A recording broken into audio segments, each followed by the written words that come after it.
አንደኛው ጠላት የራሳችን ክብር ነው። ሁለተኛው ጠላት ከውጪ የሚሰነዘርባችሁ የሰዎች ጥላቻ ነው። ሶስተኛው ጠላት ዲያብሎስ ነው። ሰው ዓለምን ሁሉ ቢያተርፍ ነፍሱን ቢያጎድል ምን ይጠቅመዋል? ስለዚህ ብራብ አላበላችሁኝም ብጠማ አላጠጣችሁኝም ካለ በኋላ መቼ አይተንህ መቼ አግኝተንህ ከታናናሾቹ እንደ አንዱ ያላደረጋችሁት ለኔ ያላደረጋችሁም አይደል ያለው? አይናችን አላየም፣ ከዘመናት አልተማርንም፣ ከጊዜዎች አልተማርንም። መልአክ የሚመስሉ እነዚህ አሁን ይሞታሉ እንዴ እስከመባል ድረስ የደረሱ በጭካኔያቸው ወደር የሌላቸው የሚያስደነግጡ ፈርተን ደንግጠን አሜን ብለን ውስጣችን እየተራገመ የተቀበልናቸው ዛሬ አሉ። የሚባለው ሰውነቱ የሰፋ ትከሻው የገዘፈ እግሩ ያበጠ እጆቹ የጠነከሩ ጦር ከወረወረ ማይስት በሱ ፊት ማን ያልቆምም ብሎ ንጉሱ የእስራኤል ንጉስ ሲፈራ ዳዊት በጠላት ፊት ቆመ። አየ እንደዚህ ነው። መስቀሉ ምንድነው? ይቅርታ። መስቀሉ ሰላም፣ መስቀሉ ፍቅር፣ መስቀሉ ኃይል፣ መስቀሉ ደግሞ ታላላቅ መንፈሳዊ ጸጋዎችን ከበስተኋላ ያየንበት የተራቡትን አጥግቦ የታመሙትን ፈውሶ ከዛ ተፈጸመ አለ። የመስቀል ላይ ፍጻሜውን አረጋገጠ። ለአብርሃም የተነገረው ተፈጸመ፣ ለያዕቆብም የተነገረው ተፈጸመ፣ ለሁሉም የተነገረው በነቢያትም የተወራው ተፈጸመ፣ በመሳፍንትም የተገለጸው ተፈጸመ። ራሱን ያልካደ ለራሱ ይኖራል፣ ሌላውን ያፈርሳል፣ ሌላውን ያጠፋል፣ ሌላውን ይበዘብዛል፣ ሌላውን ይሰርቃል፣ ሌላውን ይጎዳል። ራሱን ያልካደ ምልክቱ ይሄ ነው።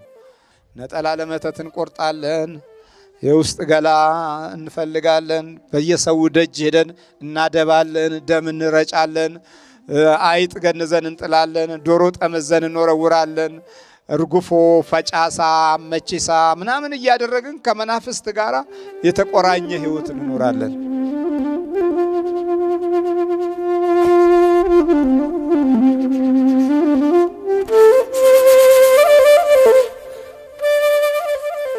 በስመ አብ ወወልድ ወመንፈስ ቅዱስ አሐዱ አምላክ አሜን። አባቶች፣ ካህናት፣ ሁላችሁም የእግዚአብሔር ቤተሰቦች እንደምን አደራችሁ? ልዑል እግዚአብሔር ዛሬም ዘወትርም ለዘላለም ስሙ የተመሰገነ ይሁን፣ አሜን። በመዝሙረ ዳዊት ምዕራፍ 68 ቁጥር 7 ጀምሮ እንዲህ ይላል። ስላንተ ስድብን ታግሻለሁና እፍረትም ፊቴን ሸፍናለችና ለወንድሞቼ እንደሌላ ለናቴ ልጆችም እንደ እንግዳ ሆንኩባቸው፣ የቤትህ ቅናት በልታኛለችና ይላል። እግዚአብሔር ስሙ የተመሰገነ ይሁን።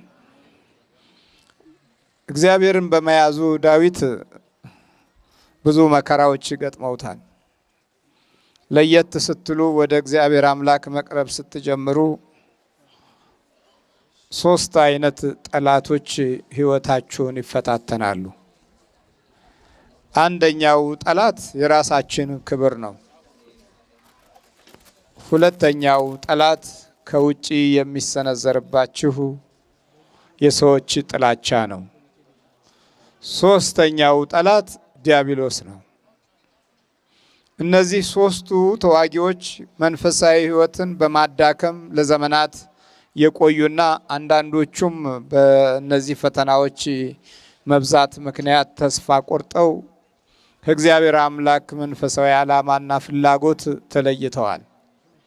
ዳዊት ይህንን እንዲህ በማለት ነው የገለጸው። ስላንተ ስድብን ታግሻለሁና አለ። እሰደብ ነበር አለ። በአንተ ምክንያት ነው የምሰደበው አለ። ድል በእግዚአብሔር እያለ ኃይል በእግዚአብሔር እያለ ሰዎች እግዚአብሔርን መያዝ ስትጀምሩ ያላቸው ባህሪና ጠባይ በፍጥነት ይለወጣል። ለዚህ መለወጥ ደግሞ ዋና ምክንያቶች እግዚአብሔርን ስንይዝ የሚከተሉት መንገዶች ህይወታችን ውስጥ ትልቅ ቦታ ይኖራቸዋል። እግዚአብሔርን መያዝ ስንጀምር ልክ እግዚአብሔር መያዝ ስትጀምር ለየት ትላለህ። ከሌላው ለየት ትላለህ። ዳዊት ከሌላው ለየት ያለው በጠላቶች ፊት በፍጹም ጠላቶቹ ሊቆሙ አልቻሉ። በሀገር ጥበቃ በኩልም ደግሞ የዛን ያህል ባለድል ነው። በታሪክ በኩል ደግሞ ከእግዚአብሔር ጋር ግርማ ሞገስ ስለነበረው ኃያል ነው። በልጅነት አንፃር ሲታይ ደግሞ በግ ጠባቂ ነው።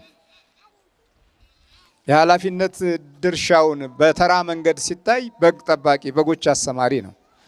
ሌሎች እንዲህ ብለው ይናገራሉ፣ ያ በግ ጠባቂው ይላሉ። በግ ጠባቂው ጋር ግን እግዚአብሔር ነበረ። ያልታሰበ ድንገተኛ የሆነ ኃይል ከዳዊት ሕይወት ውስጥ ሲወጣ በዚህ ጊዜ ጠላቶች ጀመሩ። ከታች ማንሳት ሲጀምር እግዚአብሔር ከላይ ያሉት ይሸማቀቃሉ። እግዚአብሔር ማስተዋሉን ይስጠን። እግዚአብሔር ወደ ላይ ሲያነሳችሁ ከፍ ሲያደርጋችሁ ከዚህ በፊት ከፍ ብለው የነበሩ ከፍታቸውን መልቀቅ አይፈልጉም ወይም የጋራ መካፈል አይፈልጉም። ቢያንስ በአስተሳሰብም ይሁን በአመለካከት በህሊናም ይሁን በስነ ልቦና ወደ ራሳቸው ለማቅረብ ፍላጎት አይኖራቸው። ስለዚህ ስላንተ ስድግብን ታግሻለሁ አለ። ስለማ ዳዊት ደግሞ ጥቅሙን ያውቃል። ጥቅሙን የሚያውቀው የእግዚአብሔርን ክብርና ኃይል ጥበቃ ከየት አንስቶት የት እንዳደረሰው በቂ የራሱ የሆነ መንፈሳዊ ኃይል እና የተሰባሰበ ጉልበት ነበረው ከእግዚአብሔር ጋር። ይህንን ጥቅሙን ስለሚያውቅ የሰዎች ስድብና ንቀት ወይም ጥላቻ በጣም ግምት ውስጥ የማያስገባ ሰው መሆኑን የምናየው ስላንተ ስድብን ታግሻለሁና እፍረትም ፊቴን ሸፍናለች። ማፈር ጀመርኳል። ያሳፍራችኋል መጸለይ ስትጀምሩ። አሁን ምግብ ላይም ቢሆን እኮ ለቅሶ ቤትም ይሁን ሰርግ ቤትም ይሁን አባታችሁን ሆይ ማለት ከቻላችሁ ማለት ስትጀምሩ ሌሎች በበጎ ህሊና አይመለከቷቸውም። እንደ አሳፋሪ ነገር ያረጉታል። በተለይም ከዚህ ከ60ው ዘመን ወዲህ ያለው የጋሸበው የተቃውሞ ትውልድ በብዛት እንዲህ መንፈሳዊ ህይወት ትርጉሞችን ስታከናውኑ ሲያይ ደስ አይለውም፣ ይከብደዋል። ተራቁተህ ስትሄድና አመለኛና ሱሰኛ ሆነ ስትሄድ ግን ዘመናዊ ነህ። ህሊናህ ናውዞ ሰካራም ሆነህ የምትወጣበትና የምትገባበት ሁሉ የጨላለመ ጠባይና ባህሪያት ካሉህ ይሄ ይስማማዋል። ለየት ማለት ስትጀምር እንደ እፍረት የሚቆጠርበት ሁኔታ። ዛሬ ብዙ በመናፍስት ተይዘው ወደዚህ ወደ እናንተ መጥተው መደባለቅ የማይፈልጉ ቱጃሮችና ሀብታሞች ለብቻ በድብቅ ይጠሩኛል። አይ የለም እዛ ያለው እኮ እናንተንም በራሱ ማየቱ ያጽናናቸዋል፣ ኑ ወደዛ ስላቸው ያፍራሉ፣ ይቀራሉ። ግንኙነታችን በዚህ የተቋረጠም ጥቂት አይደለም። ስላንተ እናፍራለን፣ ስላንተ እንሰደባለን። በብዙዎች ነው ታዲያ፣ በጥቂቶች ብቻ አይደለም። ስለዚህ በኋላ ደግሞ ለወንድሞቼም እንደሌላ ሰው ሆንኩኝ አለ። በአንተ ምክንያት ለወንድሞቼም እንደሌላ ሰው ሆንኩኝ። ልክ እንደዚህ እንደሌላ ትሆናላችሁ። በእርግጥም አሁን መጸለይ ስትጀምሩ ያያችኋቸው አንዳንድ ነገሮች አሉ። የሚጸልየውና የማይጸልየው እግዚአብሔርን የሚያመልከውና በማያመልከው መካከል ያለው ልዩነት ብዙ ዝምታ ወይም ብዙ ጫጫታ አለ። በሚያመልከው መካከል ብዙ ዝምታ፣ በማያመልከው መካከል ብዙ ጫጫታ በሚሰሙበት ጊዜ ምንድነው ይላሉ፣ ይከፋቸዋል። ከአመጻቸው ጋር ህብረት፣ ከቋንቋቸው ጋር ጥላቻ አብራችሁ ካላካሄዳችሁ ደስታ አይሰማቸውም። ወይም እንደኮራችሁ ወይም እንዴት በምን አይነት መንገድ እንደው ድንገት የተነሳ ነገር አለ ብለው ይፈራሉ፣ ይሰጋሉ። ስለዚህ ከሁሉ በፊት የሚያስቀድሙት ጥላቻ ነው። አይ ከቅርብ ጊዜ ወዲህ ዝምታ አብዝታለች፣ በፊት እኮ አብረን እንንጣጣ ነበር ይላሉ ያሟችኋል። ይሄ የናንተ ዝምታ ግን የእግዚአብሔር መንፈሳዊ ኃይልን ያካተተ ስለነበረ በአጭር ጊዜ ውስጥ የተገነዘባችሁት መንፈሳዊ ግንዛቤ ከአመጻቸው ጋር ህብረት እንድትፈጥሩ ወይም ከወሬኞች ጋር የወሬ ጊዜ እንድታበጁ እግዚአብሔር አምላክ አይፈልግም። ከቃሉ የተነሳ የልቦናችሁ እና የህሊናችሁ ዝግጅት የመንፈሳዊውን ነገር ውበት ስለሰጠው እንዲህ አይነት ጠማማ በሆነ አካሄድ ውስጥ መሰለፍ አስፈላጊ እንዳልሆነ ህሊናችሁ አምኗል። መጸለይ ስትጀምሩ ደግሞ የበለጠ ይሸሿችኋል። አብራችሁ ጀምራችሁ በሚጸልየውና በማይጸልየው መካከል ብዙ ውጊያ አለ። ብዙ ጊዜ ህብረት መንፈሳዊያን የማይፈጥሩት በመጸለይና በማይጸለይ መካከል ያለው ድምጽ እንኳን መለያየቱ ነው። ጸልያችሁ የምትናገሩት የሌሎችን ልብና መንፈስ ዝም ያሰኛል። ሰግዳችሁና አምልካችሁ የምትኖሩት ኑሮ የክፋተኞችን መንፈስና ኃይል ዝም ያደርጋል። ስለዚህ ለወንድሞቼ እንደሌላ ሆንኩ፣ ለእናቴ ልጆችም እንደ እንግዳ ሆንኩባቸው። የቤትህ ቅናት በልታኛለችና የሚሰድቡህም ስድብ በላዬ ላይ ወድቋልና በማለት በእግዚአብሔር አምላክ የቤት ቅናት ቀንቶ ምን ያህል የእግዚአብሔር ክብር ከርሱ እንዳለና እንደኖረ በማረጋገጥ በሰው ዘንድ ያለውን ክፉ ማጉረምረምና ጥላቻ ወደዛ በማስወገድ ላንተ ቤት ቅናት ይዞኛል አለ። ለቤትህ የእግዚአብሔር ቅናት ሲነሳ የወደቀውን ስለሚያነሳ ከሰዎች ይበልጣል። የእግዚአብሔር ጉልበት ከሰዎች ሐሳብ፣ ከሰዎች ባህሪ፣ ከሰዎች ጠባይ የእግዚአብሔር ጉልበት ይበልጣል። በወደቀው በኩል የሚደርስ እግዚአብሔር ብቻ ነው። በወደቀው በኩል የሰው ልጅ ለመድረስ አቅም እንደሌለው ዳዊት ተናገረ። ለእናቴ ልጆች እንኳን እንግዳ ሆንኩባቸው። ይሄ እኮ ነው በቃ ለእናቴ ልጆች እንግዳ ሆንኩ። ሌላ ሰው ማዕድ ማለት ነው። እንደዛ እስከሚሆን ድረስ በቤትህ ቅናት ተፈትኛለሁ። የቤትህ ቅናት ልቦናዬን ኃይል ሰጥቶታል። የቤትህ ቅናት በሌሎች ዘንድ በቤተሰቤም ዘንድ ክፉ ጥላቻ ቢኖርም በአንተ ኃይል በኩል ሁሉን ነገር ለማሸነፍ ዝግጁ ነኝ ብሎ በዚህ መንፈሳዊ ኃይልና ጥበብ ዳዊት ተማጽኗል። ዛሬ የሚነበበው የማርቆስ ወንጌል ምዕራፍ 8 ቁጥር 39 ላይ እንዲህ ይላል። ሕዝቡንም ከደቀ መዛሙርቱ ጋር ጠርቶ እንዲህ አላቸው፣ በኋላዬ ሊመጣ የሚወድ ቢኖር ራሱን ይካድ። ምኑን ይካድ? ራሱን ይካድ። ዳዊት ራሱን ክዷል።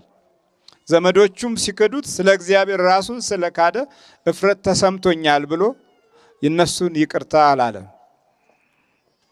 ቀደም እንዳልኳችሁ 3 ጠላቶች አሉን። አንደኛው ጠላት የራሳችን ክብር ነው።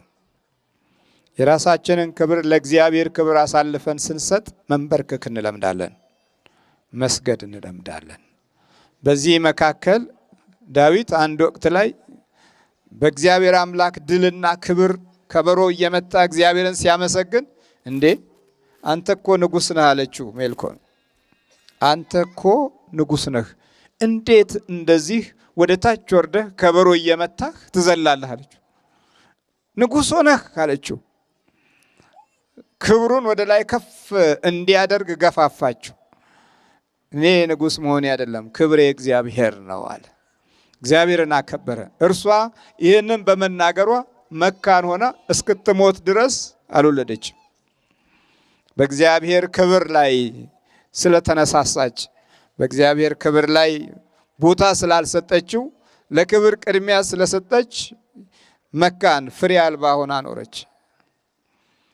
የእግዚአብሔርን ክብር ዳዊት አስቀደመ።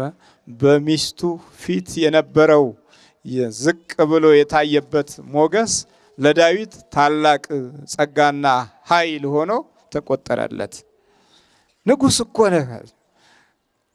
ብዙ ሰዎች በወንበራቸው፣ በስልጣናቸው፣ በማዕረጋቸው መካከል እግዚአብሔር እንዲገባ ክብሩና ኃይሉ ከውስጣቸው እንዲኖር መንፈሳዊ ፈቃድ አይኖራቸውም። ትልቅነታቸውን እዛው ለመጠበቅ በሚያደርጉት ግብ ውስጥ ብዙ የመንፈሳዊ ልምዶች ያመልጧቸዋል። ለምቀኞችና ለተንኮለኞችም እጅ ወይም ክፉ ተግባር መሳሪያ ይሆናሉ። ክብራችንን ስንተው አንደኛው ጠላታችንን ተውን ማለት ነው። ትልቁ ጠላት የሰው ልጆች ለራሳቸው የሚያበጁት ክብር መካከል ያለውን ውጊያ አለመረዳት ነው። ስለ ክብራቸው ሲሉ ስለ ትልቅነታቸው ሲሉ የሚገቡበት ወንጀሎች ግልጽና ስውር ናቸው። አንዳንዱ ግልጽ ይሆናል፣ አንዳንዱም በስውር የተደበቀ ደባ ሆኖ እስከ ሞት ድረስ ተከትሏቸው ከሞቱም በኋላ የማይለቃቸው ውርደት ይሆናል። ስለ ክብራቸው ሲሉ ሌላውን ይጋፋሉ። ስለ ክብራቸው ሲሉ ሌላውን ይንቃሉ። ስለ ትልቅነታቸው ሲሉ ሌላውን ያባርራሉ፣ ያሸሻሉ፣ ያጠቃሉ። ባላስፈላጊ በሆነ ጥፋት ውስጥ የሚሰለፉት ስለ ክብራቸው ሲባል ነው። የትልቅነት መንገድ እና ኃይል እንደ ስጋ ሳይሆን እንደ ዘላለም መልአክ አድርገው መጓዝ ሲጀምሩ ውርደት ይመጣል። ውርደቱ ደግሞ በጣም አደገኛ ነው። ስለዚህ ትልቁ ጠላት በክርስቲያኖች ሕይወት ውስጥ ስለራስ ክብር የሚደረገው ግብ ነው። አሁን እናንተ እንደዚህ እንደተቀመጣችሁት እምነቱ የሌለው ሰው ድንገት ናስቲ ቢባል መቀመጫ የለ ምን የለ ነው የሚለው። ዝቅታን የመልመድ ኃይል ስለሚያጥራቸው ሳያውቁት ከታች ወደ ላይ የሚነሳ ጥፋት አለ፣ አሊያም ከላይ ወደ ታች የሚነሳ ጥፋት አለ። ሳኦል ስለ ክብሩ ከታች ወደ ላይ የመጣበት ችግር ነበር። ከታች ወደ ላይ ማመጣ እረኛው ዳዊት መጣ። እሱ ላይ ነው፣ ክብሩ ላይ ነው፣ ብርታቱ ላይ ነው፣ ትልቅነቱ ላይ ነው። ግን ጠላትን ለማሸነፍ ያ ሁሉ ትልቅነት አልተመቸውም። ጠላትን ለመጣል አቅም አላገኘም። ከታች ዳዊት ግን በአንድ ወንጭፍ እና ኪስ ውስጥ በከተታቸው በ5 ድንጋይ ጠላቴን ከ5ቱ በአንዱ ድንጋይ መታለሁ ብሎ የእግዚአብሔርን ስም ጠርቶ በአንድ ድንጋይ ብቻ ጭንቅላቱን ብሎ ጎልያድን መሬት ላይ ፈጠፈጠው። ሰይፍ አልነበረውም፣ በጎልያድ ሰይፍ፣ ለዛውም ደግሞ በሳኦል ሰይፍ አይደለም፣ በራሱ በጎልያድ ሰይፍ አንገቱን ቆርጦ ወደ እስራኤል ተመለሰ። እግዚአብሔር ስሙ የተመሰገነ ይሁን። የላኞቹ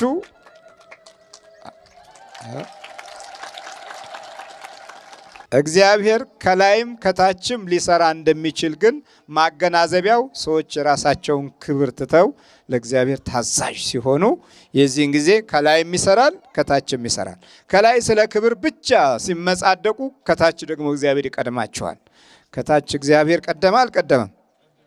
አዎ። ክብር የሚከተሉትን ችግሮች ያመጣል።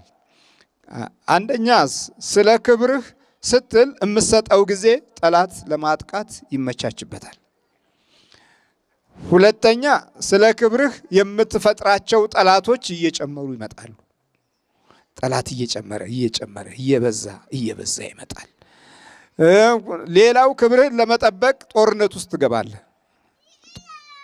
እልህ ውስጥ 95% በዛሬ በከፍተኛ ሁኔታ ትልልቅ ችግሮች የሚፈጠሩት በአብዛኛው የስልጣን የማዕረግ የትልቅነት እልህ ነው።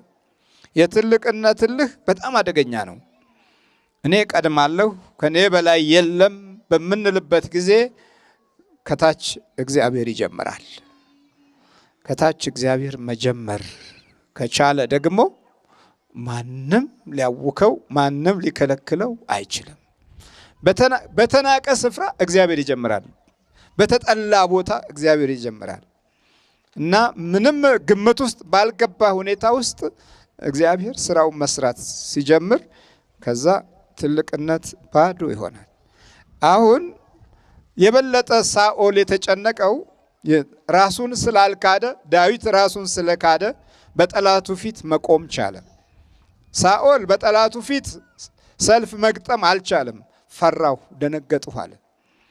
ከዚህ በፊትም መንፈሳዊ ኃይሉ ስለተገፈፈ በእግዚአብሔር አምላክ ክንድ በኩል ያለውን ብርታት ቀደም ሲል ቢቀምስም አሁን ግን በተለያየ አይነት ሁኔታ ክብሩን ለመጠበቅ ሲል የሚወስዳቸው ንቀቶች እና እንዲሁም ከዚህ በላይ ከኔ በስተቀር ለእስራኤል ነዋሪ የለም ብሎ ራሱን ከፍ ሲያደርግ ከዛ ጠላቶቹ ባለድል እየሆኑ ይገፉት ጀመር። ዳዊት ይሄን ሰማና ተቆጨ። የቤትህ ቅናት በልቶኛል አለ። የቤትህ ቅናት፣ ስለ ቤትህ ክብር፣ ስለ ቤትህ፣ ስለ ዝናህ፣ ስለ ኃይልህ ተነስቻለሁ። እግዚአብሔር ሆይ እስራኤል እንዴት ይዋረዱ አለ። እንዴት እንደዚህ በጠላቶቻቸው ፊት ይሽሹ? እንዴት ሳኦልን የሚያህል ንጉስ እያለ እንዴት አይ እኔ በጠላት ፊት ቆማለሁ ብሎ ከበግረኝነት ሲነሳ ከትልቅነት ነው የተነሳው? ከትንሽነት ነው። ትልልቅ በምንሆንበት ጊዜ ትንሽነትን ማክበር ግዴታችን ነው። ይህንን ከእግዚአብሔር አንጻር ስናየው ከሃይማኖት መንፈሳዊ ተስፋ ስንማር ነው። እየሰማችሁ ነው? ትልልቆች ግን የሚፈልጉት ከትልልቆቹ መማር ነው። በዝና ውስጥ የተጨፈለቁ ድንቁርናዎች በጣም እየበዙ ይመጣሉ በዚህ ጊዜ። በትልልቅነት ውስጥ የሚመጡ ወንጀሎችም በስፋት እየሄዱ የራሳቸውን ደባ እየፈጸሙ ይመጣሉ። ይህንን ካልተገነዘብን ሁሉ ጊዜ ትንንሹን እየናቅን ከሄድን ወንጌል ያለውን ነገርም አንሰማም ማለት ነው። ከነዚህ ከታናናሾቹ አንዱን እንዳትንቁ መላእክቶቻቸው በሰማይ በአባቴ ፊት ዘወትር ይቆማሉና አይደል ያለው? ስለዚህ ብራብ አላበላችሁኝም፣ ብጠማ አላጠጣችሁኝም ካለ በኋላ መቼ አይተንህ መቼ አግኝተንህ ከታናናሾቹ እንደ አንዱ ያላደረጋችሁት ለኔ ያላደረጋችሁም አይደል ያለው? ታዲያ እግዚአብሔር ከትንንሾቹ ጋር መስራት ይችላል። በሳኦል ፊት የቆመው ዳዊት መጀመሪያ የሳኦልን ትጥቅ ሞከረ። ሰይፉንም ጦሩንም ጋሻውንም ሲይዘው አይ አለ ከኔ አቅም ጋር አይሄድም ይሄ አለ። በሌሎች መሳሪያ ድል አላደርግም አለ። በቃ በሌሎች በንጉሱ መሳሪያ በአንተ ጦር በአንተ ጋሻ እኔ ጠላቴን አልጥልም፣ የራሴ ይሰጠኛል አለ። የራሱ የሰጠው ደግሞ ምንድነው? በጣም የተናቀ ነገር ነው። በሳኦል አይን ወንጭፍ የእረኞች መሳሪያ ነው፣ የማይረባ ነገር ነው። በቃ በጎች መመለሻ እንዲሁ ዝም ብሎ ማስፈራሪያ ነው ወንጭፍ። ያን ያህል ለጦርነት ይጠቅማል ብሎ አይገምትም። እግዚአብሔር ግን በዳዊት እጅ ላይ ከወንጭፉ ጋር ነበር። ትልቁን ሊጥል የወደደው እግዚአብሔር በድንጋይ ነበረ። አያችሁ፣ ለካ እንዲህ ነው። ዛሬ ብዙ በትልቅነት የምናስባቸው ሳይታሰቡ ድንገት ከነበሩበት ካሉበት ከክብራቸው ከዝናቸው አልተፈናቀሉ። አይናችን አላየም። ከዘመናት አልተማርንም፣ ከጊዜዎች አልተማርንም። መልአክ የሚመስሉ እነዚህ አሁን ይሞታሉ እንዴ እስከ መባል ድረስ የደረሱ በጭካኔያቸው ወደር የሌላቸው የሚያስደነግጡ ፈርተን ደንግጠን አሜን ብለን ውስጣችን እየተራገመ የተቀበልናቸው ዛሬ አሉ ወይ? አረ የሉም።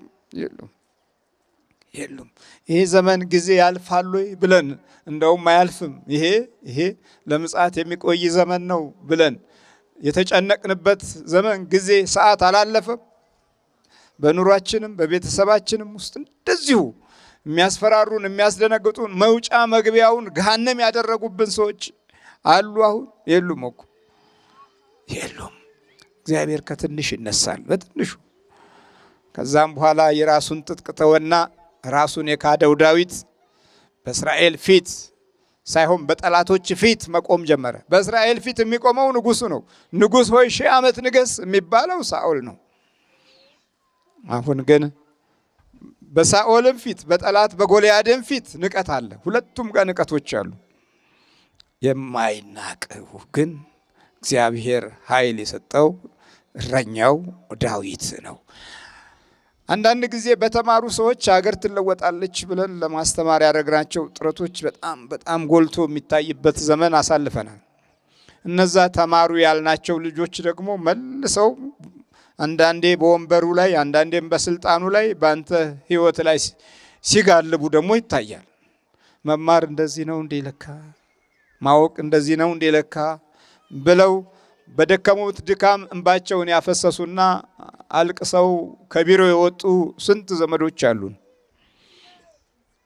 አስተምረው በላያቸው ላይ የክፋት ሴራና ተንኮልን ጭራሽ ጉዳትን ያመጡ ልጆች ፊት የቆምንባቸው ጊዜዎች ብዙ ናቸው። እግዚአብሔር ግን በዚህ መንገድ ብቻ አይደለም ሰዎችን የሚገነባው። የውስጥ ህሊናና የውስጥ ቅድስና ሲሰጥ ዕውቀትን ከእግዚአብሔር አምላክ ሲለቀቅ ኃይልና ድልም ከፍቅር ጋራ አብሮ ይመጣል። በጠላቱ ፊት የቆመው ዳዊት 5 ድንጋዮችን አንስቶ ኪሱ ከተተ። አንተ ውሻ አሁን በዚህ ወንጭፍ ልትመታኝ ነው እያለ ሲንጎራደድ ትልቁ ብርቱ በጠላት ፊት ቆሞ ኃያል ነው የሚባለው የማይወድቀው ማንም የማይበግረው ራሱ የእስራኤል ንጉስ ሳኦል የፈራው እኔ ያልችላቸውም አሁንስ በተለይም ይሄ ጎልያድ የሚባለው ሰውነቱ የሰፋ ትከሻው የገዘፈ እግሩ ያበጠ እጆቹ የጠነከሩ ጦር ከወረወረ ማይስት በሱ ፊት ማን ያልቆምም ብሎ ንጉሱ የእስራኤል ንጉስ ሲፈራ ዳዊት በጠላት ፊት ቆመ። አየ እንደዚህ ነው ብሬት ከተናቀው ቦታ ላይ የሚያነሳውን ኃይል አንዳንድ ጊዜም መዘንጋት የለብንም። ከላይ ነው አንዳንዴ ከላይ ሲመጣ ነው ነገሮች ሁሉ። ከዛ በኋላ አንተ ውሻ አለው። በቃ አንተ ትንሽ ውሻ አሁን እኮ ባንድ እጄ ነው መሬት ምደባልቅህ ሲለው ተውባክህ እኔ ውሻ አይደለሁም እግዚአብሔር ከኔ ጋር ነው በእግዚአብሔር ስም ግንባርህን መታሃለሁ አለና ሲመጣው ወንጭፉም ድንጋዩም እጆቹም እኩል ተስማምተው የጠላትን ግንባር መጠርቆስ ሲጀምር ያ ትልቁ ይወድቃል ያልተባለው ተጋደመ። እንግዲህ ይሄ ነው በቃ ትልቅነት እንዲህ ነው። እንዲህ ያስተኛል እግዚአብሔር እንዲህ ይጥላል። እንዲህ ነው የሚያደርገው እሱ። እጅና ወንጭፍ ድንጋይና ወንጭፍ ኃይል ሆነው ጋሻውና ጦሩ ማይከጀለውን ሰው ራሱን ሲክድ እንግዲህ እንዲህ ነው ለእስራኤል ሕዝብ ዳዊት ራሱን በመካዱ የጠላትን ኃይል በመስበሩ ታላቅነቱ ሲጀምር ሳኦል ቀና። ትልቁ ሰው ቀና። መጥፋት አለበት ይሄ ሰው አለ። ታዲያ ምን አለ ዳዊት? እፍረት ሆነብኝ አለ ለወንድሞቼ ለቤተሰቦቼ ለወገኖቼ እፍረት ሆንኩኝ። በወንድሞቼ መካከል እንግዳ ሆንኩኝ። ሳኦል ሲያሳድደው ሁሉም ጠላው ዳዊትን። ትልቁ ሰው ሲያሳድደው ከትልቁ አሳዳጅ ጋር ሁሉም ህብረት ፈጠረ። በየጉራንጉሩ በየድንጋዩ በየሸለቆው መሸሽ ጀመረ ዳዊት። አየህ አንዳንዴ መስራት ደግሞ አደገኛ ነው። ይውል በጎና ቅንነትን መፈጸም በአንድ ትውልድ ውስጥ አደገኛ የሚሆንበት ጊዜ አለ። የላኛውን ስትቀድመው የላኛው ገደል እስክትገባ ድረስ ያሯሩጣል። መቅደም ስትጀምር የእግዚአብሔር ጋር ሆነ ደግሞ ከቀደምክ ብሸሽም ገደል ውስጥም ብትገባ ዋሻ ውስጥም ብትገባ ጠላትህ በእጅህ ነው ያለው። መሸሽ ጀመረ ዳዊት በቃ ከሀገር ሀገር። እንደውም የእንትን አንድ ቦታ አለች የሚዳቋ መኖሪያ የምትባል ቦታ አይን ሮጌል ነው እንደዚህ የምትባል ቦታ ላይ ወደዛ ሄዶ ተደበቀ። ያ ማለት የሚዳቋ መኖሪያ ማለት ነው። የሚዳቋ የጥንቸል መኖሪያ እዛ ሄደ። ጎልያድን የጣለው አልተሸለመም። ማሳደድ ጀመሩ። ሲያሳድደው ጦር አዘመተበት ጭራሽ። እሺ በወንድሞቼ ፊት ምን ሆንኩኝ አለ? እንግዳ ሆንኩኝ። እንደ ጠላት ተቆጠረ። በኋላ ሲሸሽ አንድ ዋሻ ውስጥ ዳዊት ተደበቀ። ሳኦል ሆዱን አመመውና ወደ ዋሻው ሄደ። ንጉሱ ወደ ዋሻ ገባ። አንበሳ መደብ ነው የሚባለው። እዛ ሊቀመጥ ቁጭ ሲል ዳዊት ከዋሻ ውስጥ ብቅ አለና ልብሱን በሰይፍ ቆረጠና ታያለህ ሰይፉንም ልብስንም ቆርጫለሁ አለው። አይ በዚህ ጊዜ ነፍሱን ቢያጠፋ ይችላል። ታየኛለህ አለው። ቀና ሲል እዛው አንበሳ መደቡ ላይ ሆዱን ያመመበት ቦታ ላይ አገኘው። ውርደት አይደለም ነው አይደለም? አሁን አንገትህን መቁረጥ እችላለሁ፣ ግን እግዚአብሔር የቀባውን አልነካም አለ። ስለ እስራኤል ክብርና ስለ እግዚአብሔር ዘይት ትቻለሁ አለው። ሰይፉን አሳየው። የንጉሱን ጨርቅ ቆርጦ አሳየው። እዛው እንግዲህ ማንም የለም። እዛ ወታደሮቹ ከዋሻው ውጪና ዙሪያውን ያሉት፣ ግን ሳኦል በዳዊት እጅ ውስጥ ነው ያለው። አሁን ምን ማድረግ ትችላለህ አለው። ጦር አልያዘ፣ ሰይፍ አልያዘ። ሰይፉ በዳዊት እጅ ውስጥ ነው ያለው። ግን አለው እግዚአብሔር የቀባውን አልነካም። በእግዚአብሔር ጊዜ በእግዚአብሔር ፍርድ ነገሩን ሁሉ ትቼዋለሁ አለው። በድያለሁ አለ። በሰላም ታርቀው ተመለሰ። አው ህዝቡን ደቀ መዛሙርቱ ጋር እንዲህ አላቸው፣ በኋላ ሊመጣ የሚወድ ቢኖር ራሱን ይካድ፣ መስቀሉንም ተሸክሞ ይከተለኝ። ነፍሱን ሊያድን የሚወድ ሁሉ ያጠፋታል። ስለኔና ስለ ወንጌል ነፍሱን የሚያጠፋ ሁሉ ግን ያድናታል። ሰው ዓለምን ሁሉ ቢያተርፍ ነፍሱን ቢያጎድል ምን ይጠቅመዋል? ዓለምን ሁሉ ቢነዳ ቢገዛ ስለ ነፍሱ ቢጎድል ነፍሱን ቢያጣ ስለ ነፍሱ ምንም አይነት ግዴለሽ ቢሆን ምን ይጠቅመዋል? ምንድነው ጥቅሙ? አሁን እንበላለን ብለው ቢበሉ የማይደሰቱ ብዙ ናቸው። እንጠጣለን ብለው ቢጠጡ የሚታመሙ ጥቂቶች አይደሉም። ለመጠጥ የሚኖሩ ብዙዎች ናቸው። ለእንጀራ ለሆድ የሚኖሩ ብዙዎች ናቸው። ግን ደስታ ደግሞ የላቸው። ምን ይጠቅመዋል ነፍሱ ቢጎድል? ከነፍስ ጋር ህብረት ስለሌላቸው ጭንቀታሞች፣ ውጥረታሞች ናቸው። የሚያደርጉትንና የሚያቅዱት ሁሉ ከራሳቸው ጥቅም ጋር ብቻ ስለሚሆን የሚቀጥለውን ጉዳታቸውን ለመረዳት የነፍስ ህይወት የላቸው። ስለዚህ እንብላ እንጠጣ ያልንባቸው ዘመኖች የብዙ የህይወት ኪሳራዎች አስከትለዋል። በዛ ባሳለፍናቸው ዘመን ጾም የሚባል የለም፣ መብላት ነው መጠጣት ነው። ግን ተመልሶ የህይወት ረሃብ መጣ፣ የውስጥ ረሃብ መጣ፣ የባዶነት ረሃብ መጣ፣ ከህሊና የመጥፋት ረሃብ መጣ፣ የመቸገር ውስጥ የመጨነቅ ረሃብ መጣ። ይሄው ደግሞ በዲያብሎስ ይሄው መከራና የለም እንዴ? ችላ ያልንባቸው አመታቶች መካከል ያለው ትውልድ ግራም ያጋባ ሆነ። መሰረቱና አቅጣጫው የጠፋው ሆነ። ራስን ያለ መካድ ይህን የመሰለ ውርደት ያስከትላል። ራስህን ካዳለ በቃና መስቀሉን ግን ምን በላለ? ተሸከም። መስቀሉ ምንድነው? ይቅርታ። መስቀሉ ሰላም፣ መስቀሉ ፍቅር፣ መስቀሉ ኃይል፣ መስቀሉ ደግሞ ታላላቅ መንፈሳዊ ጸጋዎችን ከበስተኋላ ያየንበት። ክርስቶስ በመስቀል ላይ ሆኖ ወዳጁን ዮሐንስንና ድንግል ማርያምን አየ። ደሙ እየፈሰሰ እነሆ ልጅሽ እነሆ እናትህ በማለት የውርስ ጸጋን ሰጠ። ሌላ ምን ይስጥ? ሌላ ምን አለው? ምንም እኮ የለም። ቤት የለው፣ ኑሮ የለው፣ ርስት የለው፣ ካርታ የለው፣ የሊዝ ቦታ አልገዛ፣ ምንም የሚሰጠው የለም። እዛችሁ የፈጠራት ምድር ላይ ራሱን ሰቀሉና ሲዘባበቱበት እነሆ ልጅህ እነሆ ልጅሽ በማለት ተፈጸመ አለ።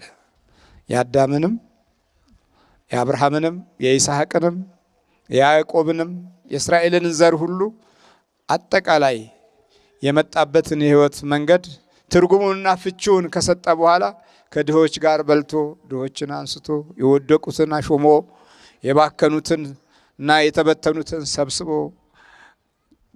የተራቡትን አጥግቦ የታመሙትን ፈውሶ ከዛ ተፈጸመ አለ። የመስቀል ላይ ፍጻሜውን አረጋገጠ። ለአብርሃም የተነገረው ተፈጸመ፣ ለያዕቆብም የተነገረው ተፈጸመ፣ ለሁሉም የተነገረው በነቢያትም የተወራው ተፈጸመ፣ በመሳፍንትም የተገለጸው ተፈጸመ። ሊፈጽም የመጣ ጌታ እግዚአብሔር አምላክ ስሙ የተመሰገነ ይሁን። በኋላ ሊመጣ የሚወድ በኋላ ሊመጣ የሚወድ ቢኖር ራሱን ይካድ። ይሄ ራሱን የሚክድ ሰው የሚከተሉት መንፈሳዊ ባህሪያቶች ይታዩበታል። ራሱን ሲክድ ሌላውን ይወዳል። ምንድነው? ራሱን ሲክድ ሌላውን ይወዳል። አባቶቻችን ስለ ሌላው ኖረዋል። ራሱን ያልካደ ለራሱ ይኖራል፣ ሌላውን ያፈርሳል፣ ሌላውን ያጠፋል፣ ሌላውን ይበዘብዛል፣ ሌላውን ይሰርቃል፣ ሌላውን ይጎዳል። ራሱን ያልካደ ምልክቱ ይሄ ነው። ራሱን ሲክድ ሌላውን ይወዳል። የተቸገረውን ይወዳል፣ የተጨነቀውን ይወዳል፣ የተራበውን ይወዳል፣ የደህየውን ይወዳል፣ የወደቀውን ይወዳል። አው ወደ ታች የወረዱትን ይወዳል፣ ዘመን የጣላቸውን ይወዳል፣ ጊዜ ከዳቸውን ይወዳል። ይሄ ራሱን የካደ ሰው ምልክት ነው። ይህ ራስን የመካድ ትምህርት ደግሞ ከክርስቶስ ነው የምናየው። ክርስቶስ ራሱን ለመስቀል ሰጥቶ ሌላውን ይወዳል። እየተደበደበ ደብዳቤዎቹን ይወዳል፣ እየጠሉት ጠሊዎቹን ይወዳል። እንዲህ አይደል ያለው? የሚያደርጉትን አያውቁትምና ይቅር በላቸው። ይሄም ፍቅር ነው፣ ሌላውን መውደድ ነው። ራስን መካድ ሌላውን የመውደድ ጸጋ ነው። ልክ ራሳችንን ስንወድ ደግሞ ሌላውን እናጠፋለን። ነጠላ ለመተት እንቆርጣለን፣ የውስጥ ገላ እንፈልጋለን፣ በየሰው ደጅ ሄደን እናደባለን፣ ደም እንረጫለን፣ አይጥ ገንዘን እንጥላለን፣ ዶሮ ጠመዘን እንወረውራለን፣ እርጉፎ ፈጫሳ መቺሳ ምናምን እያደረግን ከመናፍስት ጋር የተቆራኘ ህይወት እንኖራለን። ይሄ ራስን የመውደድ ነው። ራስን ስንወድ ዛርና ውቃቢ ይጫወትብናል። እንደው እግሬን አመመኝ ምን ላድርግ? ጠንቋይ ቤት ሂጂ። ራስን የመውደድ ምልክት ነው። ሄደን ጠንቋይ ቤት ማበደስ ስንጀምር እነ ወፋ እነ ዳልሞቴ እነ ጠቋር እነ ሰንጋላ እነ ሙጬ ዘሪጋ እነ ሀጎስ እነ ጨንገር እነ አዳኝ ወርቁ ሰፍረውብን ተመልሰን በዛች ትንሽ ምክንያት ዛር ይዘን ወደ ቤታችን ገብተን ማዛጋት እንጀምራለን። ይሄ ራስን የመውደድ ነው። ራሳችንን ምን ላድርግ ደግሞ እንምንላቸው ነገሮች አሉና ምን ላድርግ እንደው ልጅ እኮ ነው ይባላል እና ስታመም ምን ላድርገው ይባላል። ስለዚህ ልጅ ወለደ አልጸደቀም ይባላል። ደግሞ ምንድነው? አብርሃምን አታይም እንዴ? ይስሐቅን እኮ ነው ለመስዋዕት ይዞ የቀረበው። ራሱን የካደ ስለነበረ ከእግዚአብሔር የሚበልጥ ነገር የለም ነው። በቃ የሚበልጥ ነገር የለም ማለት ይስሐቅን ለመስዋዕት ሲያቀርብ እግዚአብሔር አምላክ ነጭ በግ ሰጠውና መስዋዕቱን ተቀበለው። ያ በግ ኢየሱስ ክርስቶስ መሆኑን በራእይና በትንቢት ውስጥ ለአብርሃም ዘር ታላቅ ዕድልና ገጽታ ሆኖ ኖረ። እግዚአብሔር አምላክ ስሙ የተመሰገነ ነው።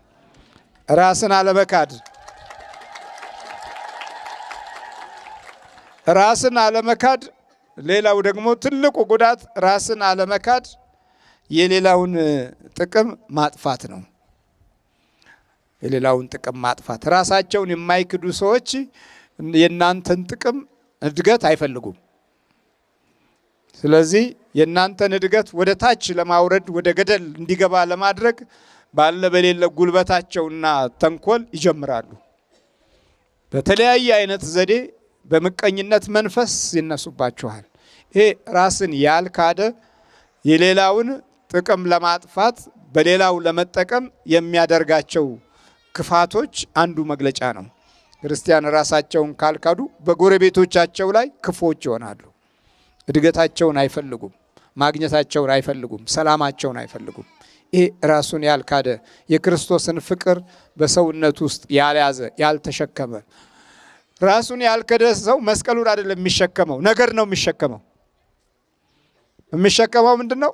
ነገር፣ ክፋት፣ ተንኮል፣ ምቀኝነት፣ ደባ፣ መሰሪነት እነዚህን ነው የሚሸከመው። ዛሬ በብዙ መሰሪዎችና ተንኮለኞች ሰዎች አይደሉም ህዝቦች መካከል ነው ያለነው። ሰዎች ትንሽ ናቸው፣ ህዝቦች ነው ዛሬ የተንኮል ህዝብ ነው የበዛው። የግፍ ህዝብ ነው የበዛው። ተንኮልና አመፃ ህዝብ እስኪሆን ድረስ ራሱን የሚክድ የጠፋ መሆኑን ያሳያል። ሌላው ራሱን የማይክድ እልህኛ ይሆናል። ምን ይሆናል? እልህኛ። የስልጣን እልህኛ፣ የማዕረግ እልህኛ፣ የእውቀት እልህኛ፣ የክፋት እልህኛ ይሆናል። እልሁ ደግሞ እንድጠፋ እንጂ እንድለማ አይደለም። የእልህ ባህሪያቶች ጥሎ ማለፍን የሚያሳዩ ናቸው። ሌላውን ገፍቶ፣ ሌላውን አውድሞ፣ ሌላውን አፍዞ፣ ሌላውን አደንግዞ ማለፊያ መንገድ ነው እልህ ራሱ። ሌላው ራሱን የማይክድ የዲያብሎስ መግለጫ ይሆናል። የምን መግለጫ ይሆናል? የዲያብሎስ መግለጫ። እያንዳንዷ ሰዓት ከክፉ ድርጊትና ስራ ጋር ለመፈጸም ቀን ከሌሊት ሲያደባ ታገኙታላችሁ። ዲያብሎስ ሰውን ማጥፋት ስለሚፈልግ እንዲህ አይነት አጥፊዎችን ሲያገኝ በጣም ይደሰታል። ስለዚህ እግዚአብሔር ራሳቸውን በካዱ ሰዎች ክብሩን ሲገልጥ፣ ዲያብሎስ ደግሞ ራሳቸውን በማይክዱ ሰዎች ውርደትንና ጥፋትን ይገልጣል። ለዚህ ነው የተመተተብን እኮ። ለዚህ ነው የፈዘዝ ነው። ለዚህ ነው የደነገዝ ነው። ስለዚህ መስቀልን ተሸክሞ የማይከተለኝ ነፍሱን የጎዳ ነው አለ። መስቀልን ተሸክሞ የሚከተለኝ ግን ራሱን የካደ ስለሆነ የነፍሱን ኃይል ከስጋው ጋር ይይዛል። ስለዚህ በጠላት ፊት ምንም አይነት ጉዳት የፈለገው አይነት ደባ ቢመጣ መቋቋም የሚችልበትን ጉልበት እግዚአብሔር አምላክ ይሰጠዋል። ዓለምን የፈጠረው ቃሉ ሰው ስለሆነ እንድንወድቅ የማይፈልገው አምላክ እኮ ለዚህ ነው ቃል ስጋ ሆነ አይደል ያለው። በሱ ጸጋንና እውነትን ተመልተን ዘርና ጎሳ ሳይለይ ለሁሉም ምሕረትንና ቸርነትን ሰጥቶ ወደ ሰማይ ከፍ ከፍ አለ፣ አረገ። ስለዚህ ሰው ዓለሙን ሁሉ ቢያተርፍ ነፍሱን ቢያጎድል ምን ይጠቅመዋል? ሰውስ ስለ ነፍሱ ቤዛ ምን ይሰጣል? ምን አለው የሚሰጠው? በቃ እኮ ምንም። የአመፃ ገንዘብ ሲያልቅ በዘላለም ቤቶች እንዲቀበሏችሁ ለእናንተ በአመፃ ገንዘብ ወዳጆችን አድርጉ በማለት ደግሞ ይነግረናል። በዘላለም ቤቶች ምን እንዲሏችሁ? እንዲቀበሏችሁ። ስለ ነፍስ ማለት በአብርሃም በይስሐቅ በያዕቆብ በኩል ያለውን የዘላለም የቃል ኪዳን ተስፋና ሕይወት እንድንወርስ ስለ ዘላለም ቤቶች በአመፃ ገንዘብ ተጠቀሙበት በማለትም በጎነትንና ቅንነትን ከተግባር ጋር የሚውል መንፈሳዊ ጸጋን እግዚአብሔር አምላክ ሰጥቶናል። እግዚአብሔር ምሕረቱ ያልተለየን ይሄ ጠላት ሲዋረድ የምናየው የእግዚአብሔር አምላክ ክብርና የቅዱሳን መንፈስና ጸጋ ከሀገራችን ስላልጠፋ ነው። መንፈሳዊ ጉልበቶች የጠላትን ኃይል ይሄን ያህል ዝም የሚያደርግ ስለሆነ በእውነት ራሱን የሚከተሉት ጸጋዎች አሉት። ፍቅር አለው፣ ሰላም አለው፣ ደስታ አለው፣ ጸጋ አለው። ለሌሎች ይተርፋል፣ ለሌሎች አርአያ ይሆናል፣ ለሌሎች ምሳሌ ይሆናል። ራሱን የሚክድ ለሌሎች ጉልበት ይሆናል፣ ለሌሎች ኃይል ይሆናል። በቃ ከዚህ የበለጠ ምን ትፈልጋላችሁ? ምን ፈልገው ይሄን አይደል? ራሱን ያልካደ ሄሮድስ ነው። ራሱን የማይክድ ፈርዖን ነው። ስለዚህ ራሱን በሚክድበት ጊዜ በቃ ይሄን የመሰለ መንፈሳዊ ጸጋና በረከት ተካፋዮች እንሆናለን። እግዚአብሔር ከሁላችን ጋር ይሁን።